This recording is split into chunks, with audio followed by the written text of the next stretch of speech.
Ce jour-là, en rentrant plus tôt que prévu, j'ai entendu une phrase qui a tout détruit. Une seule phrase.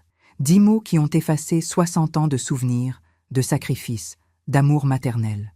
Dès que la vieille disparaît, l'argent est tout à nous. Je m'appelle Dominique. J'ai 84 ans.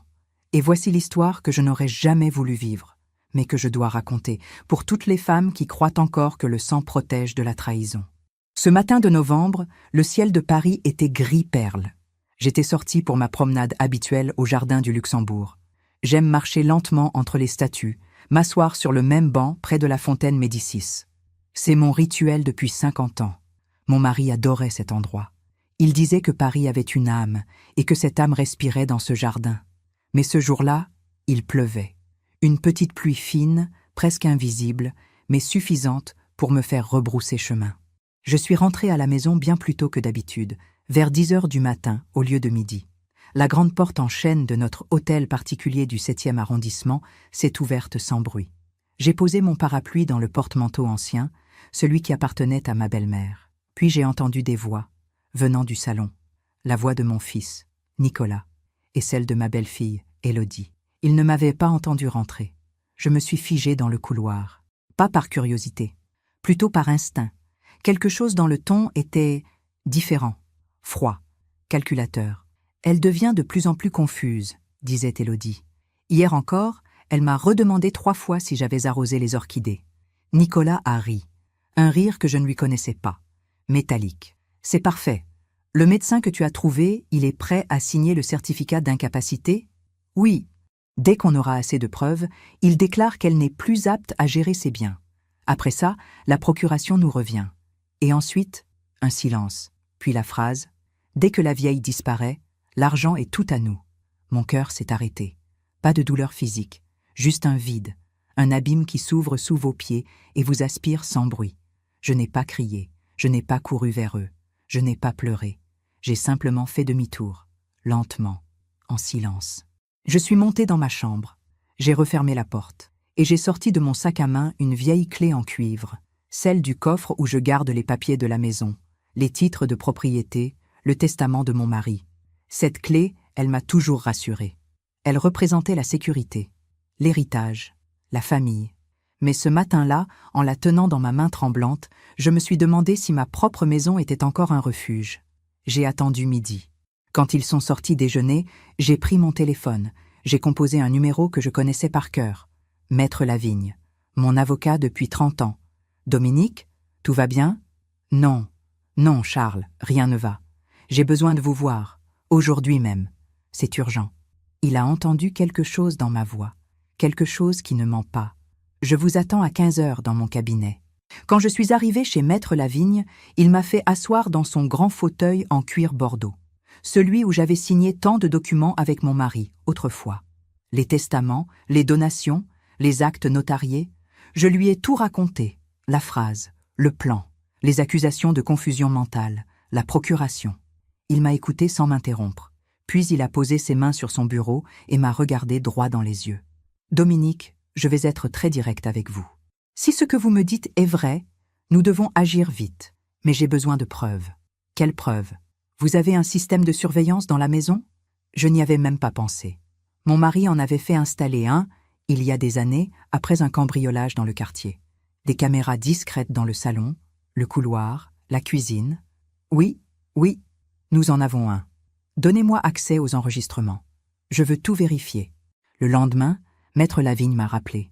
Sa voix était grave, presque blanche. « Dominique, il faut que vous veniez immédiatement. J'ai visionné les vidéos. » Et alors, un silence. Long, trop long.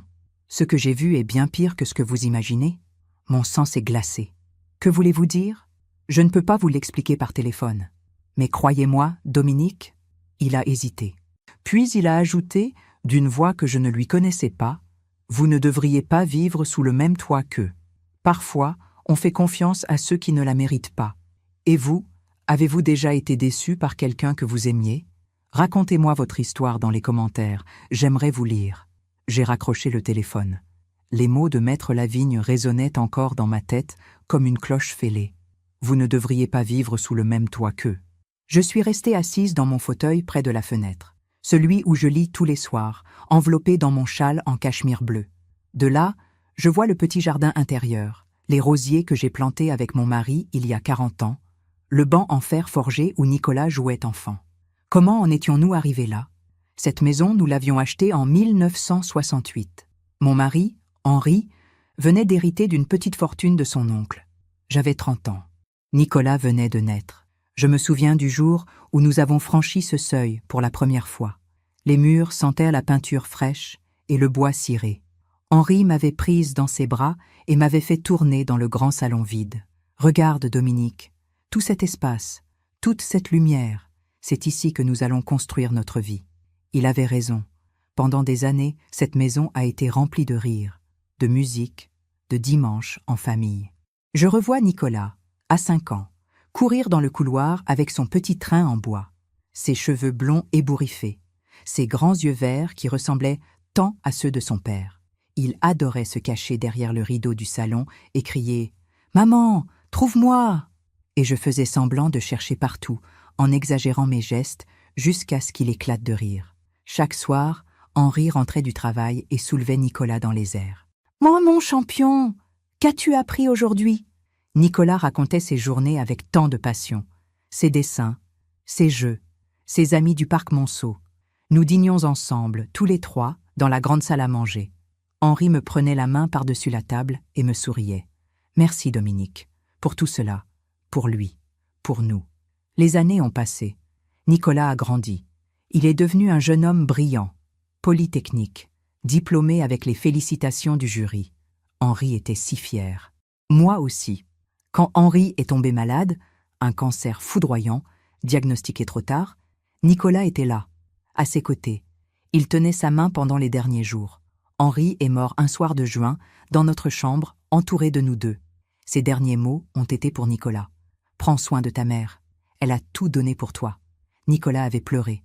Il avait promis. « Je te le jure, papa. Je veillerai sur elle. Toujours. » Après la mort d'Henri, la maison est devenue plus silencieuse. Plus grande aussi. Comme si les murs s'étaient éloignés les uns des autres. Nicolas venait me voir régulièrement. Nous prenions le thé ensemble dans le salon. Il me racontait son travail. Il était devenu directeur financier dans une grande entreprise. Il me parlait de ses projets, de ses voyages. Puis, il y a 5 ans, il a rencontré Élodie, une jeune femme élégante, cheveux châtains coupés au carré, sourire parfait, trop parfait peut-être. Dès le début, quelque chose me dérangeait chez elle. Pas quelque chose de précis, plutôt une intuition, une froideur dans le regard, une manière de me regarder comme si elle évaluait quelque chose. Mais je n'ai rien dit. Nicolas semblait heureux. Après leur mariage, ils ont emménagé dans la maison. Nicolas m'avait proposé l'idée avec douceur. « Maman, tu es seule ici. Cette maison est trop grande pour toi. Et si nous venions vivre avec toi, comme ça, tu ne serais plus seule. » J'ai accepté. Par amour, par confiance, par besoin aussi peut-être. Les premiers mois, tout allait bien. Élodie se montrait aimable. Elle m'aidait pour les courses. Elle m'accompagnait parfois au marché. Mais peu à peu, j'ai senti un changement. Des petits détails, des regards échangés entre elle et Nicolas, des conversations qui s'arrêtaient net quand j'entrais dans une pièce, des portes fermées. Et puis, il y a eu ces moments étranges. Un matin, je me suis réveillée avec un terrible mal de tête, une confusion, comme si mon esprit flottait. Élodie m'a apporté mon café, comme tous les matins. « Tenez, Dominique, buvez, ça ira mieux. » J'ai bu. Mais après, je me sentais encore plus fatiguée, absente. Cela s'est répété, jour après jour, semaine après semaine. Je perdais mes mots, j'oubliais des choses simples. Où j'avais posé mes lunettes, si j'avais arrosé les plantes. Nicolas me regardait avec inquiétude. « Maman, tu devrais voir un médecin. Tu as des troubles de mémoire. » Moi, je protestais. « Non, non, c'est juste la fatigue, l'âge. » Mais au fond, j'avais peur. Peur de devenir cette vieille femme confuse. Peur de perdre mon esprit. Aujourd'hui, en repensant à tout cela, je comprends. Les cafés d'Élodie, les maux de tête, la confusion. Ce n'était pas l'âge, c'était autre chose, quelque chose de bien plus sombre. Je me suis levée de mon fauteuil et je suis allée dans ma chambre. J'ai ouvert le tiroir de ma table de nuit. Au fond, enveloppée dans un mouchoir en dentelle, se trouvait la vieille clé en cuivre. Je l'ai serrée dans ma main. Cette clé représentait tout, la maison, l'héritage, la mémoire d'Henri, mais surtout, elle représentait ma liberté. Et personne, pas même mon propre fils, ne me la prendrait. Le lendemain matin, je devais retourner chez Maître Lavigne. Il avait insisté pour que je vienne seule, sans prévenir Nicolas et Élodie. Dominique, ce que je dois vous montrer. Vous devez être préparés. J'ai fermé les yeux. Mon cœur battait trop fort. Qu'avait-il découvert dans ces vidéos de surveillance? Pendant que je raconte tout cela, je me demande d'où vous m'écoutez. Écrivez le nom de votre ville en commentaire. J'aimerais savoir où mes mots voyagent. Je suis arrivée au cabinet de Maître Lavigne à 15 heures précises. Le ciel de Paris était d'un gris métallique. Il faisait froid, un froid qui s'infiltrait sous la peau. Son assistante m'a conduite directement dans son bureau. Charles Lavigne m'attendait debout près de la fenêtre. Il s'est retourné en m'entendant entrer. Son visage était grave. « Dominique, asseyez-vous, je vous en prie. » Je me suis installée dans le fauteuil en cuir. Mes mains tremblaient légèrement. Je les ai posées sur mes genoux pour les calmer. Il s'est assis en face de moi et a ouvert un dossier. Puis il a allumé son ordinateur portable et l'a tourné vers moi. « Je dois vous montrer quelque chose, mais avant, dites-moi, avez-vous remarqué des changements dans votre santé ces derniers mois ?» J'ai hésité. Oui, des maux de tête, des oublis, une confusion que je ne comprends pas. Mon médecin dit que c'est l'âge, mais... Votre médecin habituel? Non. Élodie a insisté pour que je consulte un nouveau spécialiste, un gériatre. Elle disait que ce serait mieux pour mon suivi. Maître Lavigne a hoché la tête lentement, comme s'il venait de confirmer quelque chose qu'il savait déjà. Dominique, regardez ces images. Sur l'écran, j'ai vu mon salon. La caméra était placée en hauteur, discrète, dans un angle que j'avais oublié. La vidéo datait de 3 semaines plus tôt. Le matin, 7 heures. Je me voyais descendre l'escalier en robe de chambre. Élodie était déjà dans la cuisine. Elle préparait le café. Mon café. J'ai vu Élodie sortir un petit flacon de son sac à main. Un flacon transparent. Elle a jeté un coup d'œil vers l'escalier, pour vérifier que je n'arrivais pas. Puis elle a versé quelques gouttes dans ma tasse. Ensuite, elle a remué avec soin. Et elle a remis le flacon dans son sac. Mon cœur s'est arrêté. Qu'est-ce qu'elle me donne? Maître Lavigne a tapé sur son clavier et une autre vidéo est apparue. Même scène, autre jour, même geste, puis une troisième, une quatrième, pendant des semaines, tous les matins. J'ai fait analyser le contenu du flacon par un laboratoire privé. J'ai récupéré l'original dans la maison hier soir, grâce à un huissier. Il a sorti un document du dossier et me l'a tendu. C'est un sédatif léger, mélangé à un autre produit qui provoque des troubles cognitifs temporaires. En petites doses répétées, cela crée des symptômes similaires à ceux de la démence. Confusion, perte de mémoire à court terme, désorientation. Mes mains sont devenues glacées. Elle m'empoisonne? Pas au sens mortel du terme. Mais oui, elle vous administre une substance pour vous rendre confuse, pour faire croire que vous perdez vos facultés mentales. J'ai porté ma main à ma bouche. La nausée m'a envahi. Mais pourquoi? Maître Lavigne a soupiré. Pour obtenir une déclaration d'incapacité. Ensuite, une mise sous tutelle. Et avec la tutelle, le contrôle total de vos biens. J'ai fermé les yeux. Les images tournèrent dans ma tête. Élodie, souriante, me tendant mon café tous les matins. « Tenez, Dominique, buvez pendant que c'est chaud. » Son sourire. Ce sourire que j'avais pris pour de la gentillesse. Et Nicolas, mon fils, mon propre fils. Savait-il? Comme s'il lisait dans mes pensées, Maître Lavigne a ouvert une autre vidéo. Cette fois, c'était le soir. Nicolas et Élodie étaient dans le salon, seuls. « Combien de temps encore avant qu'on puisse la faire examiner ?» demandait Nicolas. Élodie haussait les épaules. « Le médecin dit qu'il faut encore 3 semaines. Il veut être sûr que les symptômes soient bien installés. Après, il signera le certificat d'incapacité. » Nicolas hochait la tête. « Et après ? » Après, on demande la tutelle. On vend cette baraque, on place l'argent et on la met dans une maison médicalisée. Discrète. Personne ne posera de questions. Nicolas avait souri. Un sourire que je ne lui connaissais pas. Froid. Calculateur. Enfin, on pourra vivre. La vidéo s'est arrêtée. Je ne pleurais pas. Je ne pouvais pas. C'était au-delà des larmes. C'était une douleur sans nom. Une trahison qui déchirait quelque chose de profond. Quelque chose qu'on ne peut pas recoudre. Mon fils, l'enfant que j'avais porté, nourri, élevé, aimé, il voulait me faire disparaître. Maître Lavigne a refermé l'ordinateur. Dominique, vous comprenez maintenant pourquoi je vous ai dit que vous ne devez plus vivre sous le même toit qu'eux. C'est dangereux. Ils ne s'arrêteront pas. J'ai serré la clé en cuivre au fond de ma poche. Ma main s'y accrochait comme à une bouée. Que dois-je faire? Partir, immédiatement. J'ai déjà préparé un lieu sûr, un petit appartement dans le 16e arrondissement, au nom d'une de mes sociétés. Ils ne pourront pas vous y retrouver. Ensuite, nous porterons plainte. Empoisonnement, tentative d'escroquerie. Nous avons toutes les preuves. J'ai acquiescé lentement. Mais au fond de moi, une question brûlait. Comment un enfant devient-il capable d'une telle cruauté? Je suis rentrée à la maison ce soir-là en faisant semblant que tout allait bien. J'ai dîné avec eux. Élodie m'a servi mon verre d'eau. Vous avez l'air fatigué, Dominique. J'ai souri. Oui, juste un peu lasse. Nicolas a posé sa main sur la mienne. Repose-toi, maman.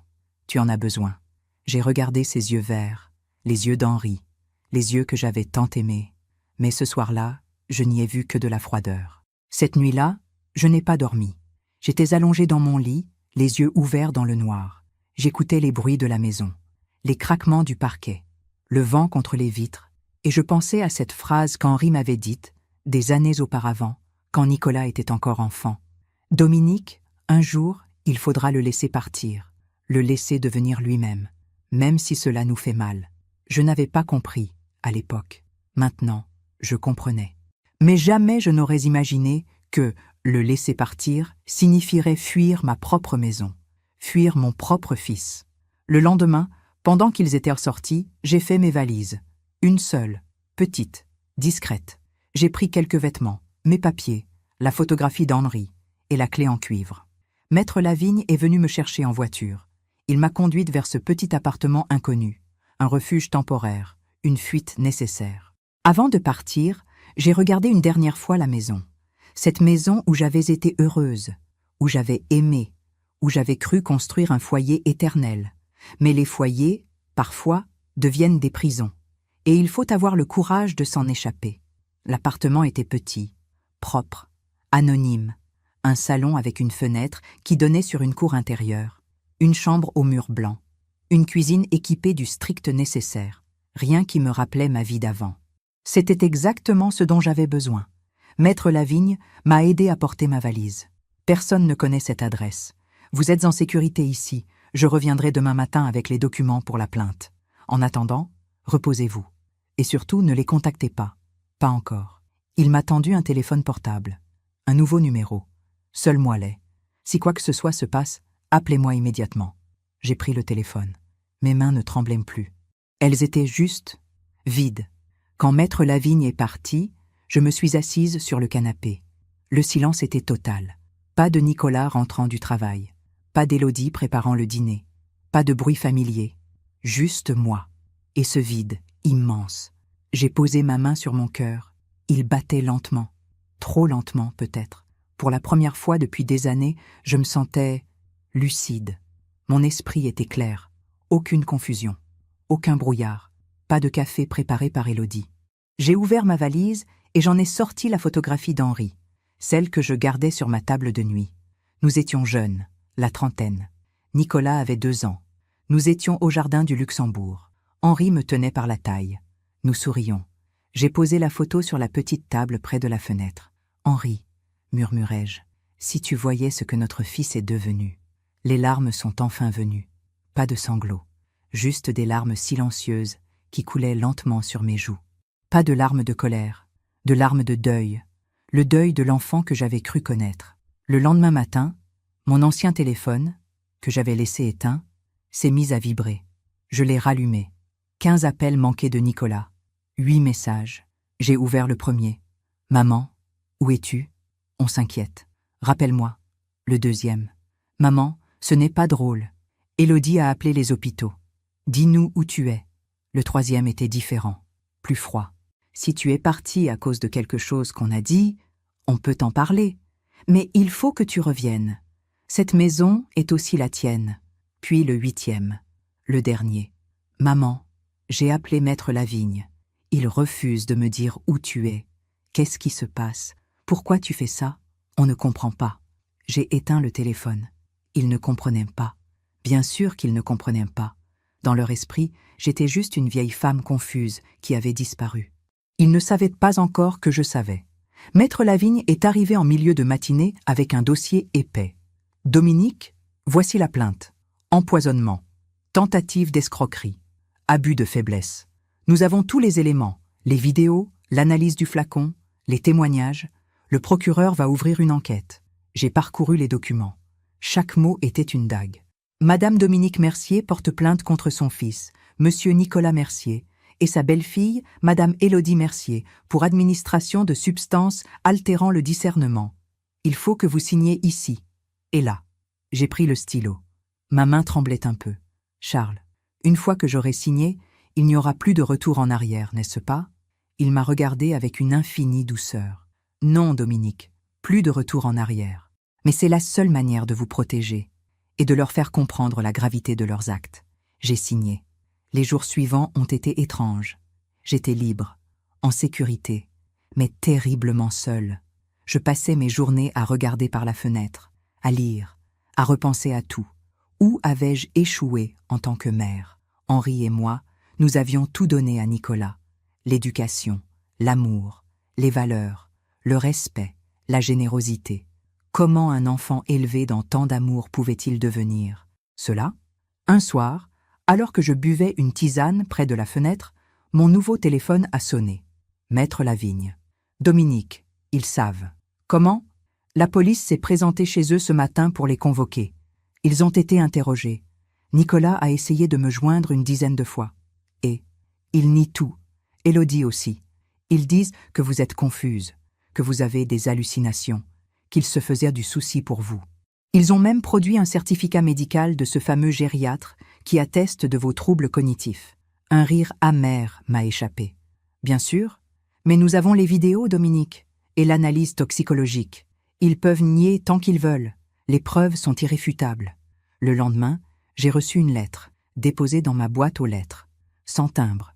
Ils avaient trouvé mon adresse.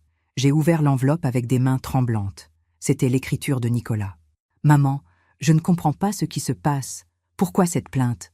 Pourquoi ces accusations folles? Élodie et moi, nous t'aimons. Nous voulions juste prendre soin de toi. Tu vas mal, maman. Ton avocat te manipule. Il veut te monter contre nous. S'il te plaît, reviens à la maison. On peut tout arranger. Je suis ton fils, ton unique enfant. Papa m'a fait promettre de veiller sur toi, et c'est ce que j'ai toujours fait. Ne détruis pas notre famille pour des malentendus. Je t'aime, maman. » Nicolas, j'ai lu la lettre 3 fois, puis je l'ai posée sur la table. Mes yeux sont tombés sur la photographie d'Henri. Papa m'a fait promettre de veiller sur toi. C'était vrai. Henri avait dit cela, ces derniers mots. Mais veiller sur quelqu'un ne signifie pas l'empoisonner, le voler, le faire disparaître. Veiller sur quelqu'un, c'est l'aimer, le respecter, l'honorer jusqu'au bout. J'ai pris la lettre et je l'ai déchirée lentement, en petits morceaux, un à un. Puis j'ai jeté les morceaux dans la poubelle. Non, Nicolas, tu ne me feras pas douter. Pas cette fois. Pendant que je raconte tout cela, je me demande d'où vous m'écoutez. Écrivez le nom de votre ville en commentaire. J'aimerais savoir où mes mots voyagent, où ils trouvent d'autres cœurs qui ont peut-être connu la trahison. 3 jours après avoir reçu la lettre de Nicolas, Maître Lavigne m'a convoqué à son cabinet. « Dominique, l'enquête avance. Et nous avons découvert d'autres éléments. » Son visage était sombre, plus sombre que d'habitude. « Quels éléments ?» Il a sorti un nouveau dossier, plus épais, rempli de documents bancaires. « Nous avons demandé une ordonnance pour examiner vos comptes, et ceux de Nicolas et Élodie. » Il a étalé les relevés devant moi. « Regardez, ici, des virements réguliers, de votre compte vers celui d'Élodie. 5 000 € par mois, depuis 2 ans. » Mon cœur s'est serré. Mais je n'ai jamais autorisé ces virements. Je sais. Regardez la signature sur les autorisations de virement. Il m'a tendu une feuille. La signature ressemblait à la mienne. Mais ce n'était pas la mienne. Légèrement tremblante, comme celle d'une personne âgée qui perd le contrôle. Ils ont falsifié votre signature, et ce n'est pas tout. Il a tourné une page. Ici, une procuration bancaire signée il y a 6 mois. Vous donnez à Nicolas le droit de gérer tous vos comptes en cas d'incapacité. Je n'ai jamais signé cela. Je le sais, l'expertise graphologique le confirmera. Mais Dominique, regardez la date. 6 mois avant que vous ne commenciez à avoir ces troubles. J'ai compris. Le plan était en marche depuis longtemps. Maître Lavigne a continué, la voix grave. Ils ont aussi contacté 3 maisons de retraite médicalisées, des établissements privés, très chers. Ils ont demandé des devis pour une personne atteinte de troubles cognitifs sévères. Il a posé devant moi des courriels imprimés. J'ai lu.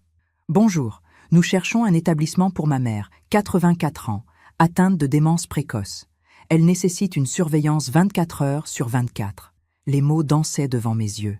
Ma mère, démence précoce, surveillance. Ils voulèrent m'enfermer. Ce n'était pas une question, c'était une constatation, froide, terrible.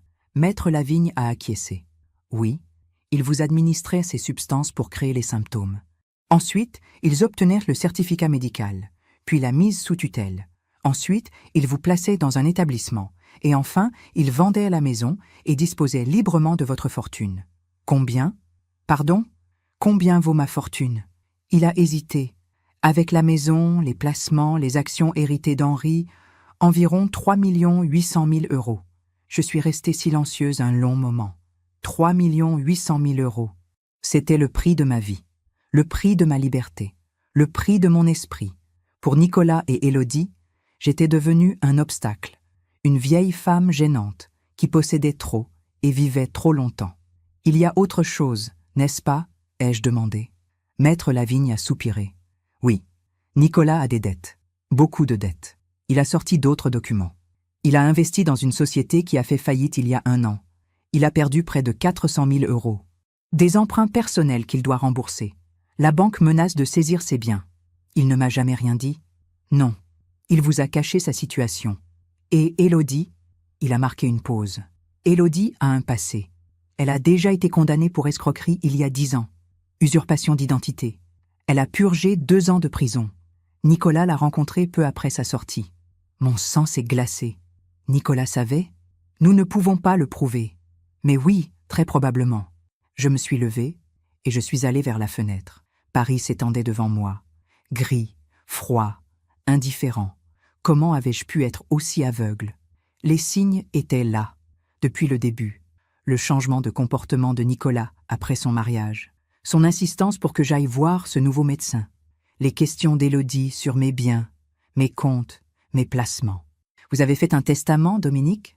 Vous devriez tout mettre au nom de Nicolas pour éviter les problèmes de succession. Cette maison est trop grande pour vous. Vous devriez la vendre. Tous ces petits mots, toutes ces petites attentions. Ce n'était pas de l'amour, c'était de la prédation. Je me suis retournée vers Maître Lavigne. Que va-t-il se passer maintenant? L'enquête suit son cours. Avec toutes ces preuves, le procureur va demander leur mise en examen. Élodie risque la prison. Nicolas aussi. Pour empoisonnement, escroquerie, faux et usage de faux. Il a marqué une pause. Dominique, je dois vous poser une question difficile. Êtes-vous prête à aller jusqu'au bout? C'est votre fils. Si vous retirez votre plainte maintenant, tout peut encore s'arrêter. J'ai regardé la photographie d'Henri que j'avais apportée avec moi. Henri, qui m'avait toujours dit « La vérité, Dominique, toujours la vérité, même quand elle fait mal. » Non, Charles, je ne retirerai pas ma plainte. Mon fils a fait un choix. Il doit maintenant en assumer les conséquences. En rentrant à l'appartement ce soir-là, j'ai trouvé une autre lettre dans ma boîte. Pas de Nicolas cette fois, d'Élodie. L'écriture était élégante, presque trop. Dominique, je sais ce que vous pensez de moi, mais vous vous trompez. Je n'ai jamais voulu vous faire du mal. Les médicaments que je vous donnais, c'était sur ordre du médecin, pour vous aider à dormir, pour calmer votre anxiété. Nicolas vous aime. Il est désespéré. Il pleure tous les soirs. Il ne comprend pas pourquoi vous lui faites cela. Si vous continuez, vous allez le détruire. Vous allez détruire votre propre fils. Est-ce vraiment ce que vous voulez? Réfléchissez bien. Il est encore temps de tout arrêter, de rentrer à la maison, de redevenir une famille. Élodie. J'ai relu la lettre 3 fois. Chaque mot était calculé. Chaque phrase était une manipulation. Pour vous aider à dormir. Il pleure tous les soirs. Vous allez le détruire. Non, ce n'était pas moi qui détruisais Nicolas. C'était lui qui s'était détruit. En choisissant l'argent, en choisissant la trahison, en choisissant de faire de sa propre mère une victime. J'ai sorti de ma poche la vieille clé en cuivre. Je l'ai tenue dans ma main. Elle était chaude, presque vivante. Cette clé représentait ma maison, mon passé, mes souvenirs avec Henri, Mais elle représentait aussi autre chose maintenant. Elle représentait ma capacité à fermer une porte, à tourner la clé, à partir, même quand partir signifie abandonner ce qu'on aime le plus au monde. Cette nuit-là, j'ai rêvé d'Henri. Nous étions dans le jardin du Luxembourg. Nicolas était petit. Il jouait près de la fontaine. Henri me tenait la main. « Dominique, tu as fait ce qu'il fallait. Mais c'est notre fils, Henri. » Non, c'était notre fils. Maintenant, c'est un homme qui a fait des choix, de mauvais choix. Et un enfant, même adulte, doit apprendre que les choix ont des conséquences. Je me suis réveillée en larmes. Mais pour la première fois depuis des semaines, ce n'étaient pas des larmes de chagrin. C'était des larmes de libération. Maître Lavigne m'a appelé un matin. « Dominique, le juge d'instruction souhaite vous entendre. C'est une procédure normale. Vous devrez témoigner officiellement. » « Quand ? » ?»« Demain, 10 heures, au palais de justice. Je vous accompagnerai. » J'ai raccroché. Mes mains étaient moites. Témoigner. Dire à voix haute, devant un juge, que mon propre fils avait tenté de me détruire. Le lendemain, nous sommes arrivés au palais de justice. Ces grands couloirs de marbre, ces portes imposantes, cette odeur de vieux papier et de justice rendue. J'ai attendu dans une petite salle, Maître Lavigne à mes côtés. Puis on m'a appelé. Le juge était une femme d'une 50aine d'années. Regard perçant, voix posée. « Madame Mercier, je vous remercie d'être venue. Je vais vous poser quelques questions concernant votre plainte. » J'ai acquiescé. « Pouvez-vous me raconter, avec vos propres mots, ce qui s'est passé ?» J'ai respiré profondément. Puis j'ai commencé. J'ai tout raconté. Les cafés d'Élodie, les maux de tête, la confusion, la phrase que j'avais entendue ce jour-là, les vidéos, les faux documents, le plan pour m'interner. Le juge prenait des notes. Elle m'écoutait sans m'interrompre. « Madame Mercier, comment vous sentez-vous aujourd'hui ?» Mentalement, je veux dire. Lucide, parfaitement lucide, pour la première fois depuis des mois. Et physiquement ? Mieux, bien mieux. Tous les symptômes ont disparu depuis que je ne bois plus le café préparé par ma belle-fille. Le juge a hoché la tête. Nous avons fait procéder à un examen médical indépendant. Les résultats confirment vos dires. Vous ne présentez aucun signe de démence ou de troubles cognitifs. En revanche, des traces de benzodiazépines et d'autres substances ont été retrouvées dans vos analyses sanguines. Elle m'a regardé droit dans les yeux. « Madame Mercier, votre fils et votre belle-fille nient catégoriquement les faits. Ils affirment que vous souffrez de paranoïa, que vous inventez tout cela. Êtes-vous absolument certaine de vos accusations ?» J'ai soutenu son regard. « Madame la juge, j'ai vécu 84 ans. J'ai aimé, j'ai perdu, j'ai souffert. Mais jamais je n'ai menti. Ce que je vous dis est la vérité. Mon fils et sa femme ont essayé de me détruire pour s'approprier mon argent. J'en suis absolument certaine. » Un silence. Puis le juge a refermé son dossier. « Merci, Madame Mercier. Vous pouvez disposer. » En sortant du palais de justice, Maître Lavigne m'a pris le bras. « Vous avez été parfaite, Dominique, digne, calme, crédible. Et maintenant ? Maintenant, le juge va rendre son ordonnance de mise en examen. Nicolas et Élodie seront officiellement accusés. Ensuite, le procès. Combien de temps ? 6 mois, peut-être 1 an. La justice est lente, mais elle finit toujours par arriver. Ce soir-là, en rentrant à l'appartement, j'ai trouvé un message sur mon nouveau téléphone. Un numéro inconnu. J'ai hésité, puis j'ai écouté. La voix de Nicolas. « Maman, je sais que tu ne veux plus me parler, mais s'il te plaît, écoute-moi juste une fois. » Un silence, un souffle. « Je suis désolée. Je suis tellement désolée. Tout est allé trop loin. Au début, c'était juste, on avait besoin d'argent. Élodie disait que c'était temporaire, que tu ne remarquerais rien, que ça ne te ferait pas de mal. » Sa voix tremblait. Mais ensuite, elle a eu cette idée. La procuration, l'internement. Elle disait que c'était la seule solution, que tu étais déjà vieille, que tu ne profitais plus de rien, que cet argent, il nous revenait de droit. Un autre silence. J'ai essayé d'arrêter. Plusieurs fois, mais j'étais trop endettée, trop faible. Et puis je me suis dit que papa aurait voulu que je prenne soin de moi, que je sois heureux. Sa voix s'est brisée. « Maman, je t'en supplie, retire ta plainte.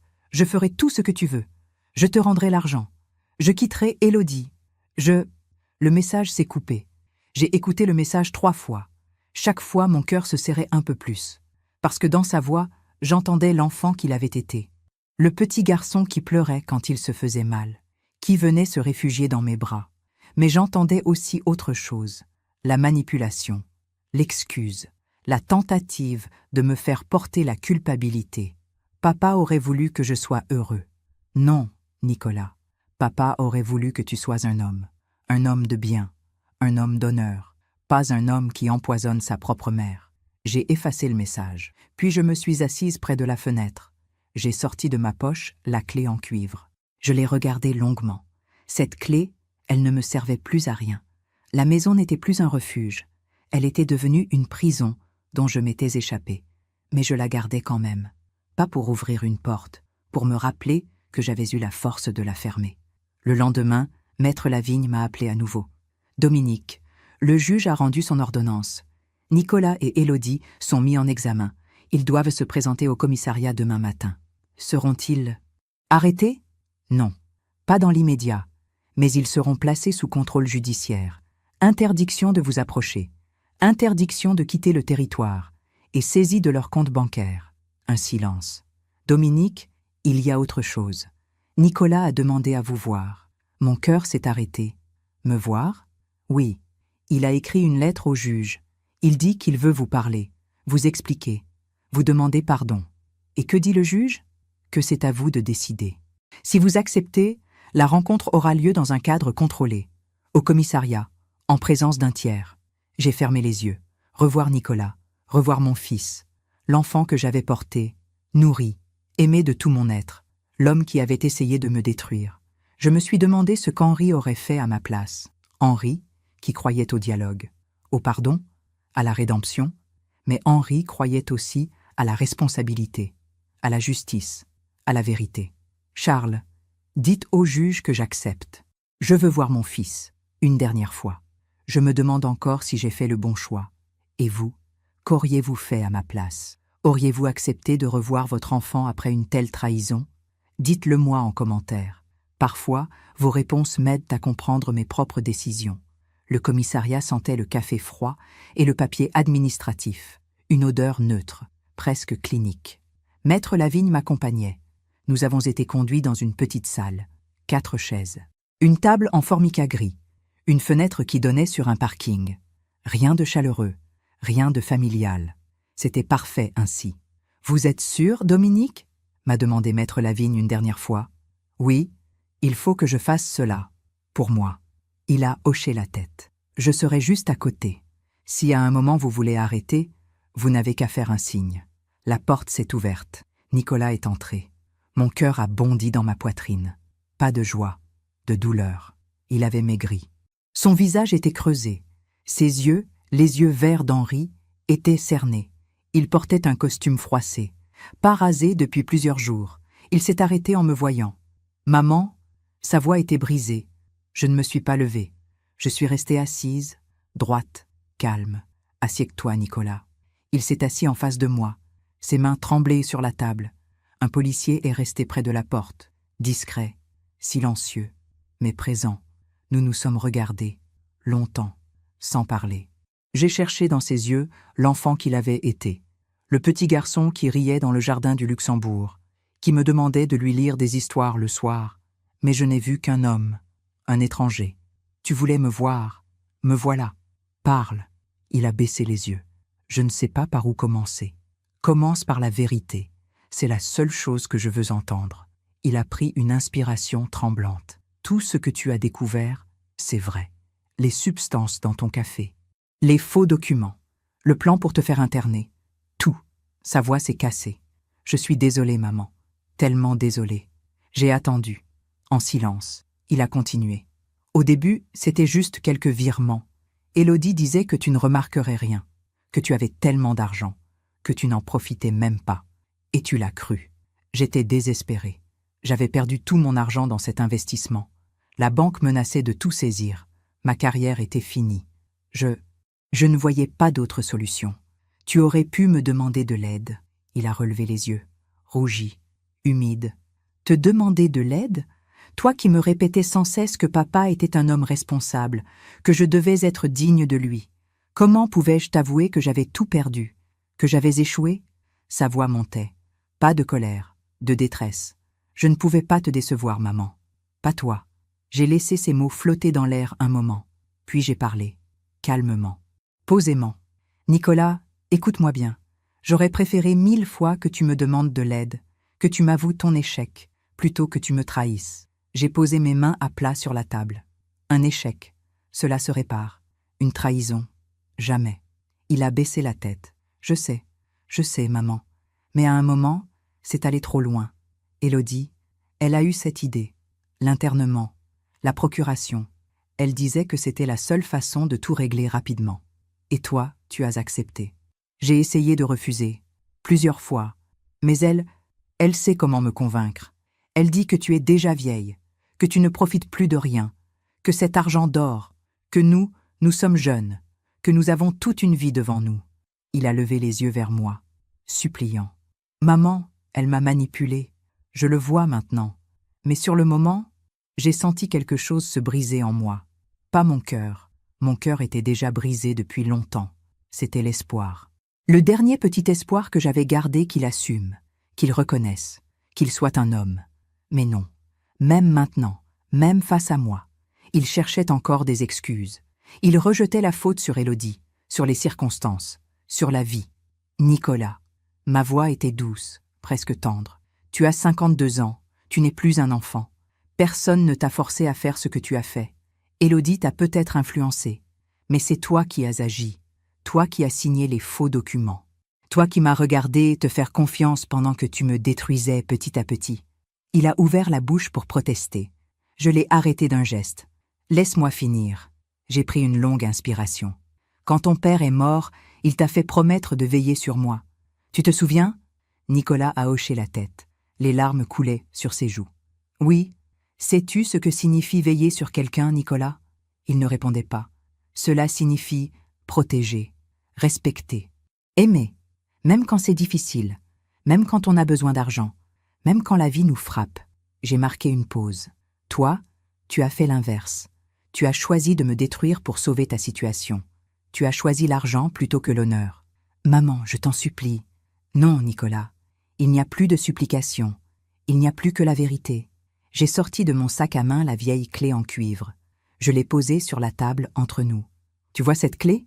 Il l'a regardée, les yeux écarquillés.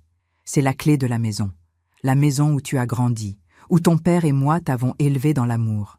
J'ai poussé la clé vers lui. Prends-la. Quoi? Prends-la. La maison sera vendue. L'argent de la vente servira à rembourser tes dettes. Le reste sera placé sur un compte bloqué. Tu ne toucheras rien de mon vivant. Il me regardait, bouche ouverte. Mais pourquoi? Parce que je suis ta mère, et qu'une mère, même trahie, ne laisse pas son enfant couler. Mais ne te méprends pas, Nicolas. J'ai retiré ma main de la table. Ce n'est pas un pardon, c'est un adieu. Le silence était total.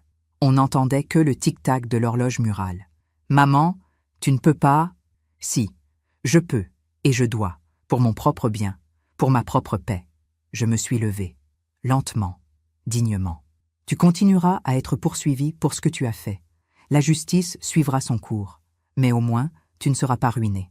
Je me suis dirigé vers la porte, puis je me suis retourné une dernière fois. J'aurais voulu que tu sois l'homme que ton père espérait, mais tu as fait d'autres choix. Ce sont tes choix, pas les miens. Maintenant, tu vas devoir vivre avec. Maman, attends, je t'aime, tu m'entends? Sa voix était désespérée. J'ai fermé les yeux un instant. Puis, je les ai rouverts. Je sais, Nicolas, je sais que tu m'aimes, à ta façon, mais ton amour n'a pas été assez fort pour te protéger de toi-même. Je suis sortie de la salle. Maître Lavigne m'attendait dans le couloir. Dominique, ça va? Oui, Charles, ça va. Et c'était vrai. Pour la première fois depuis des semaines, je me sentais légère, pas heureuse, pas joyeuse, mais libérée. J'avais dit ce que j'avais à dire. J'avais regardé mon fils en face. J'avais été juste. Maintenant, je pouvais tourner la page. En sortant du commissariat, le ciel de Paris était dégagé. Un rare soleil d'hiver perçait entre les nuages. J'ai respiré profondément. L'air était froid, pur. Maître Lavigne m'a raccompagné à l'appartement. Dans la voiture, il m'a demandé « Vous êtes sûr de votre décision? Vendre la maison? Rembourser ses dettes? Oui, ce n'est pas pour lui. c'est pour moi. Je ne veux pas qu'il aille en prison en étant ruiné. Je veux qu'il comprenne qu'une mère donne toujours, même quand elle retire tout le reste. Il a hoché la tête. Vous êtes une femme remarquable, Dominique. Non, Charles. Je suis juste une mère qui a dû apprendre à lâcher prise. Les semaines qui ont suivi le face-à-face avec Nicolas ont été étranges, calmes, presque silencieuses. Je n'avais plus peur, plus d'angoisse, plus de confusion. Juste une sorte de paix, fragile, mais réelle. Maître Lavigne s'est occupé de tout. La vente de la maison, le remboursement des dettes de Nicolas, la mise en place d'un compte bloqué pour le reste de mon patrimoine. Dominique, vous êtes sûr de vouloir vendre? Cette maison, c'est toute votre vie. Non, Charles. Cette maison, c'était ma vie d'avant. Maintenant, j'ai besoin d'autre chose. La maison a été vendue en 3 mois. Un couple de jeunes entrepreneurs. Ils étaient émus en visitant le salon, le jardin, les rosiers que j'avais plantés avec Henri. Cette maison a une âme, avait dit la jeune femme. J'avais souri. Oui, et j'espère qu'elle vous portera bonheur. Le jour de la signature chez le notaire, j'ai demandé à être seule dans la maison une dernière fois. J'ai marché lentement dans chaque pièce. Le salon où Nicolas jouait enfant. La cuisine où Henri et moi prenions notre café le matin. Notre chambre où il était mort dans mes bras. Tant de souvenirs, tant de vie vécue entre ces murs. J'ai posé ma main sur le mur du couloir. « Merci », ai-je murmuré. « Merci pour tout ce que tu nous as donné. » Puis, je suis partie, sans me retourner. Avec l'argent de la vente, après avoir remboursé les dettes de Nicolas, il me restait largement de quoi vivre confortablement. J'ai acheté un petit appartement dans le 15e arrondissement. Lumineux, simple, avec vue sur un square où les enfants jouaient. Rien de luxueux, rien qui ressemblait à ma vie d'avant. C'était parfait. Les semaines sont devenues des mois. Le procès de Nicolas et Élodie a eu lieu 6 mois après le face-à-face. Maître Lavigne m'a représenté. Je n'ai pas assisté aux audiences. Je ne voulais pas. Le verdict est tombé un après-midi de printemps. Élodie. 3 ans de prison ferme pour empoisonnement, escroquerie, faux et usage de faux. Avec son casier judiciaire, le juge n'a montré aucune clémence. Nicolas. 2 ans de prison avec sursis. Obligation de suivre une thérapie. Interdiction de me contacter pendant 5 ans. Maître Lavigne m'a appelé pour m'annoncer le verdict. « C'est fini, Dominique. C'est fini. » J'ai raccroché. Et j'ai pleuré. Pas de soulagement. Pas de joie. Juste une immense tristesse. Pour l'enfant que j'avais perdu.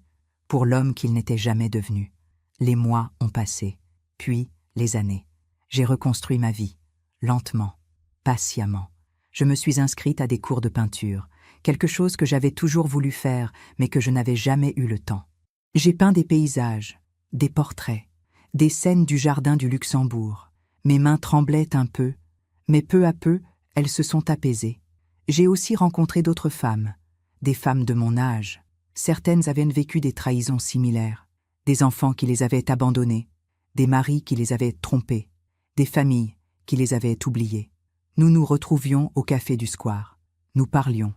Nous partagions nos histoires, nos douleurs, nos guérisons. « Comment faites-vous pour ne pas haïr votre fils ?» m'avait demandé une femme un jour. J'avais réfléchi longtemps avant de répondre. « Je ne le hais pas. La haine demanderait trop d'énergie. Je l'ai juste lâché. » Parfois, le soir, je sortais la vieille clé en cuivre de mon tiroir. Je ne l'avais finalement pas donnée à Nicolas. Au dernier moment, je l'avais gardée. Pas pour ouvrir une porte qui n'existait plus, mais pour me rappeler que j'avais eu le courage de partir, de me sauver, de choisir ma dignité plutôt que l'amour inconditionnel qui détruit. 3 ans après le procès, j'ai reçu une lettre, pas de Nicolas, de son avocat. « Madame Mercier, je me permets de vous écrire au nom de mon client, Monsieur Nicolas Mercier. Il souhaiterait vous rencontrer. Il comprend que l'interdiction de contact est toujours en vigueur, mais il aimerait obtenir votre accord pour une entrevue. Il dit avoir des choses importantes à vous dire. » J'ai relu la lettre plusieurs fois. Des choses importantes à me dire. 3 ans plus tard, j'ai pris une feuille de papier. J'ai écrit une seule phrase. Non, il n'y a plus rien à dire. J'ai posté la lettre le jour même. Ce refus n'était pas de la cruauté. C'était de la sagesse. J'avais compris quelque chose de fondamental. On ne peut pas sauver quelqu'un qui ne veut pas être sauvé. On ne peut pas aimer quelqu'un au point de s'y perdre soi-même. Nicolas avait fait ses choix. Il devait maintenant vivre avec. Moi, j'avais fait les miens, et j'avais choisi de vivre, vraiment vivre, pas dans le passé, pas dans le regret, pas dans l'attente d'un pardon qui ne viendrait jamais, mais dans le présent, dans la lumière du jour, dans la paix de mes 87 ans. Un jour, en me promenant au jardin du Luxembourg, j'y retournais parfois pour retrouver Henri, je me suis assise sur notre banc habituel. Le soleil brillait à travers les arbres, les enfants jouaient près de la fontaine. J'ai fermé les yeux et j'ai senti la main d'Henri sur la mienne. Pas vraiment, juste le souvenir, la présence. Tu as bien fait, Dominique, tu as bien fait. J'ai souri. Oui, j'avais bien fait. J'avais choisi la vérité plutôt que le mensonge, la dignité plutôt que la soumission, la liberté plutôt que la prison dorée. Et maintenant, j'attendais, pas le pardon, pas la réconciliation, juste que la vie, dans sa grande sagesse, fasse son œuvre. Parce que la vie finit toujours par rendre ce qu'on lui donne. 5 ans ont passé depuis le procès. 5 ans pendant lesquels j'ai vécu ma vie. Tranquillement, simplement. J'avais 89 ans maintenant. Mes cheveux étaient entièrement blancs, mes mains un peu plus tremblantes, mais mon esprit était clair, plus clair qu'il ne l'avait jamais été. Je ne pensais presque plus à Nicolas. Parfois, une image me revenait. Son rire d'enfant, sa main dans la mienne quand il avait 5 ans. Mais c'était comme un vieux film, lointain, presque irréel. Un matin de septembre, je suis allée faire mes courses au marché du 15e arrondissement. J'aimais marcher entre les étals, toucher les fruits, sentir les fleurs, parler avec les commerçants qui me connaissaient de maintenant. « Bonjour, Madame Dominique, des belles tomates aujourd'hui. »« Merci, Philippe, j'en prends 1 kilo. » En payant, j'ai entendu une voix derrière moi, une voix que je connaissais. Je me suis retournée. Élodie. Elle ne m'avait pas vue. Elle était dos à moi, en train de négocier des légumes avec un marchand. Mon cœur a battu plus fort. Pas de peur, de surprise. Je l'ai observée un moment. Elle avait tellement changé. Ses cheveux, autrefois coupés au carré avec élégance, étaient maintenant longs, ternes, attachés en queue de cheval négligée. Son visage était creusé, marqué. Ses vêtements étaient simples, usés. Elle comptait ses pièces de monnaie avec soin, comme quelqu'un qui n'a plus beaucoup d'argent. Le marchand lui a tendu un sac avec quelques pommes. « Voilà, madame. 3 €. » Élodie a fouillé dans son porte-monnaie. Elle a sorti quelques pièces, les a recomptées, puis elle a rendu une pomme. « Désolée, je n'ai que 2,50 €. Je vais en prendre 3 au lieu de 4. » Le marchand a haussé les épaules et a repris une pomme. J'ai senti quelque chose d'étrange en moi. Pas de la satisfaction, pas de la joie, juste une constatation. La vie avait fait son œuvre. Élodie a tourné la tête et m'a vue. Nos regards se sont croisés. Elle s'est figée. Son visage est devenu blanc. « Dominique ?» Je n'ai pas répondu. Je l'ai juste regardée, calmement. Elle a ouvert la bouche, puis l'a refermée, comme si les mots ne venaient pas. Finalement, elle a baissé les yeux et s'est éloignée rapidement, presque en courant. Ce soir-là, j'ai appelé maître Lavigne. « Charles, j'ai vu Élodie aujourd'hui, au marché. Elle avait l'air détruite. Que lui est-il arrivé ?» Un silence. « Vous voulez vraiment savoir ?» « Oui. » Il a soupiré. Après sa sortie de prison, elle n'a rien retrouvé. Personne ne voulait l'embaucher avec son casier judiciaire. Elle a essayé de retourner dans sa famille, mais ils ont refusé de la recevoir. Trop de honte. Elle vit maintenant dans un petit studio social. Elle travaille comme femme de ménage. À mi-temps. C'est tout ce qu'elle a pu trouver. Et Nicolas ? Un autre silence, plus long. Nicolas a divorcé d'Élodie juste après le procès. Il a essayé de reconstruire sa carrière, mais sa réputation était détruite. Personne ne voulait travailler avec un homme qui avait empoisonné sa propre mère. Il a dû quitter Paris. Il vit maintenant dans une petite ville de province. Seul. Il travaille. Des petits contrats. Rien de stable. Il a 60 ans maintenant. Il est brisé, Dominique. J'ai raccroché. Je me suis assise près de la fenêtre. La clé en cuivre était posée sur la table, comme toujours. Je l'ai prise dans ma main. Brisée. Mon fils était brisé. Pas par moi, mais par lui-même, par ses propres choix. Quelques semaines plus tard, je suis retournée au jardin du Luxembourg. C'était une belle journée d'automne. Le ciel était d'un bleu profond. Les feuilles des arbres commençaient à tomber. Je me suis assise sur mon banc habituel, celui où Henri et moi venions autrefois. Et là, au loin, près de la fontaine Médicis, j'ai vu une silhouette, un homme seul, assis, la tête baissée. Mon cœur a reconnu avant mes yeux. Nicolas. Il ne m'avait pas vu. Il était trop loin, trop perdu dans ses pensées. Je l'ai observé longuement. Il avait vieilli. Ses cheveux étaient gris, presque blancs. Son dos était voûté. Il portait un vieux manteau. Il était seul, complètement seul. Personne ne venait s'asseoir à côté de lui. Personne ne lui parlait. Il regardait les enfants jouer. Avec un regard que je connaissais bien, le regard de quelqu'un qui a tout perdu. J'ai pensé me lever, m'approcher, lui parler. Mais quelque chose m'a retenu. Pas de la rancœur, pas de la colère, juste la sagesse. La sagesse de comprendre que certaines distances doivent être maintenues, que certaines ruptures sont nécessaires, même quand elles font mal. Nicolas devait vivre avec ses choix, avec ses regrets. C'était son chemin, pas le mien. Je me suis levée et je suis partie, doucement, silencieusement. Mais avant de quitter le jardin, je me suis retournée une dernière fois. Nicolas était toujours là, seul, immobile. Et j'ai compris. La vie lui avait rendu exactement ce qu'il m'avait donné. La solitude, l'abandon, la perte. Il avait voulu me faire disparaître, me voler ma vie, mon esprit, ma liberté. Maintenant, c'était lui qui avait disparu. Lui qui avait perdu. Lui qui était prisonnier de son propre vide. En rentrant chez moi ce soir-là, je n'ai pas ressenti de satisfaction. Pas de revanche. Juste une immense tristesse et une immense paix. Tristesse pour l'enfant qu'il avait été, pour l'homme qu'il aurait pu devenir. Paix pour la femme que j'étais devenue, celle qui avait choisi de partir, de se sauver, de vivre. Cette nuit-là, j'ai fait un rêve. Henri était là, dans notre salon d'autrefois. « Tu as vu ?» m'a-t-il dit. « Oui, j'ai vu. La vie a fait ce qu'elle devait faire. Oui, mais cela me rend triste quand même. » Henri a souri. Ce sourire doux que je connaissais si bien. « C'est normal d'être triste, Dominique. Cela prouve que tu as encore un cœur. Mais ne culpabilise pas. Tu as fait ce qui était juste. Le reste ne t'appartient pas. » Je me suis réveillée avec des larmes sur les joues. Mais c'étaient des larmes de libération finale. Les jours suivants, j'ai continué ma vie. Mes cours de peinture, mes promenades, mes après-midi au café avec mes amis. Mais quelque chose avait changé en moi. J'avais compris que la justice n'a pas toujours besoin de nos mains pour s'accomplir. Que le karma n'est pas une vengeance, c'est juste l'équilibre. Ce qu'on donne, on le reçoit, tôt ou tard. Nicolas avait voulu me voler ma vie. Il avait perdu la sienne.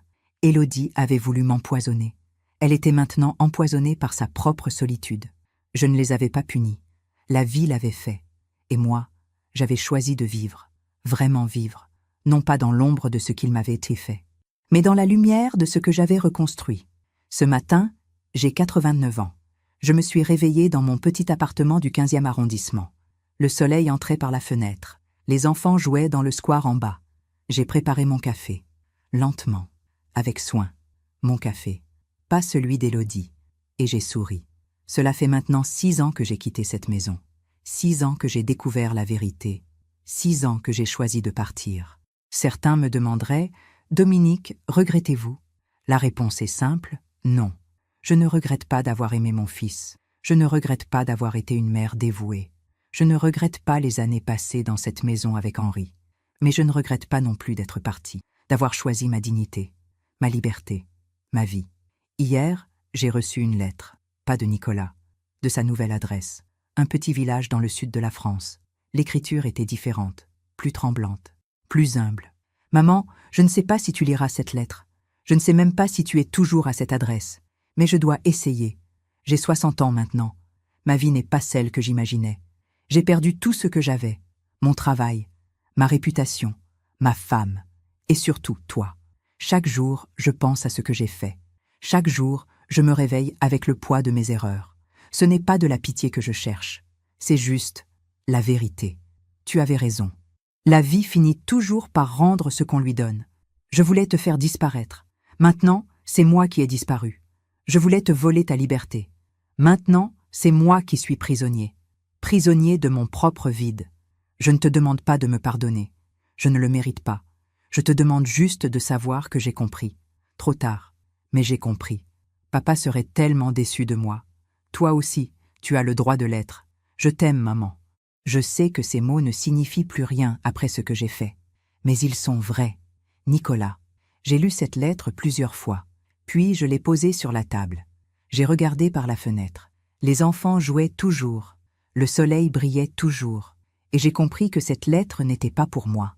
Elle était pour lui, pour qu'il puisse vivre avec lui-même, pour qu'il puisse se dire qu'il avait essayé, qu'il avait reconnu. Mais moi, je n'avais plus besoin de cette reconnaissance. J'avais déjà fait mon chemin, mon propre chemin, celui de la guérison, de la reconstruction, de la paix. Je me suis levée et j'ai ouvert le tiroir de ma table de nuit. J'ai sorti la vieille clé en cuivre, cette clé que j'avais gardée pendant toutes ces années. Je l'ai tenue dans ma main. Elle était froide, lourde. Cette clé n'ouvrait plus aucune porte. La maison n'existait plus. Du moins, elle ne m'appartenait plus. Mais elle m'avait accompagnée. Elle m'avait rappelé chaque jour que j'avais eu la force de partir, de fermer une porte, de tourner une clé, de commencer ailleurs. J'ai mis mon manteau et je suis sortie. Je suis allée au jardin du Luxembourg. Une dernière fois, je me suis assise sur le banc près de la fontaine Médicis. Notre banc, celui d'Henri et moi. Il faisait beau. Les feuilles d'automne dansaient dans le vent. Les enfants riaient. J'ai sorti la clé de ma poche. Et j'ai murmuré « Henri, j'ai fait ce que tu m'as appris. J'ai choisi la vérité. J'ai choisi la dignité. J'ai choisi de vivre. J'ai regardé la clé une dernière fois. Puis je me suis levée. J'ai marché jusqu'à la fontaine. Et j'ai jeté la clé dans l'eau. Elle a coulé lentement, en silence, comme un poids dont on se libère enfin. En rentrant chez moi, j'ai ressenti une légèreté que je n'avais jamais connue. Plus de clés, plus de symboles, plus d'attachement à ce qui était. Juste moi, vivante, libre, entière. Ce soir, je pense à toutes les femmes qui m'écoutent, toutes celles qui, peut-être, vivent une trahison similaire, qui se demandent si elles doivent rester ou partir, si elles doivent pardonner ou se protéger. Je veux leur dire quelque chose. Ma chère amie, où que tu sois, si tu es dans une situation où quelqu'un que tu aimes te détruit, écoute-moi bien. Tu n'es pas obligé de rester. Tu n'es pas obligé de tout supporter au nom de l'amour. Tu n'es pas obligé de te sacrifier jusqu'à disparaître. L'amour véritable ne détruit pas. Il construit. Si quelqu'un te vole ta dignité, ta liberté, ta santé mentale, ce n'est plus de l'amour, c'est de la destruction. Et tu as le droit de partir, même si cette personne est ton enfant, ton mari, ton parent. Tu as le droit de choisir ta vie. Partir n'est pas un échec, c'est un acte de courage. Se protéger n'est pas de l'égoïsme, c'est de la sagesse. Choisir sa paix plutôt que la souffrance n'est pas une trahison, c'est de l'amour de soi. Et crois-moi, ma chère amie, la vie finit toujours par rendre ce qu'on lui donne. Ceux qui trahissent finiront par être trahis par leur propre choix. Ceux qui détruisent finiront par être détruits par leur propre vide. Ce n'est pas à toi de les punir, c'est à la vie de faire son œuvre. Toi, tu dois juste te sauver, te reconstruire, vivre. Aujourd'hui, à 89 ans, je peux dire une chose avec certitude. J'ai eu raison de partir. J'ai eu raison de choisir ma dignité. J'ai eu raison de croire que la vie pouvait encore être belle, même après la trahison. Et elle l'est. Oh, elle l'est. Mon fils est seul. Ma belle-fille est seule. Ils ont perdu tout ce qu'ils voulaient obtenir en me détruisant. Moi, j'ai tout gagné en me sauvant. Des amis, de la paix, de la liberté, de la joie. Et surtout, je me suis retrouvée moi-même. Dominique, pas la mère de Nicolas, pas la veuve d'Henri, juste Dominique, une femme de 89 ans qui peint, qui rit, qui vit.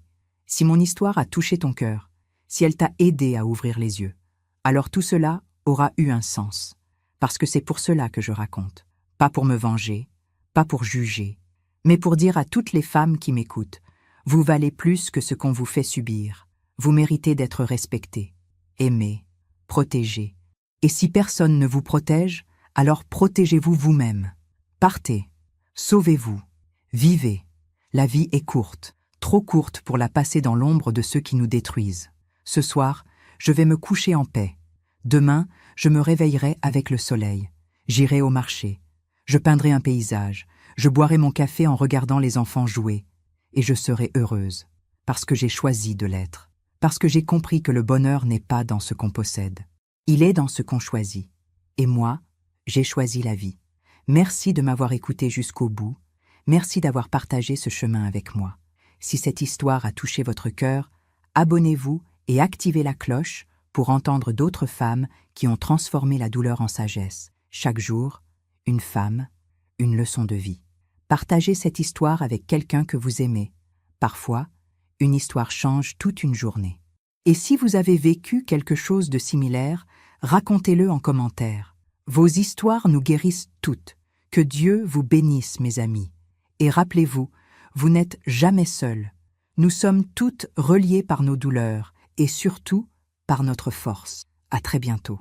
Prenez soin de vous.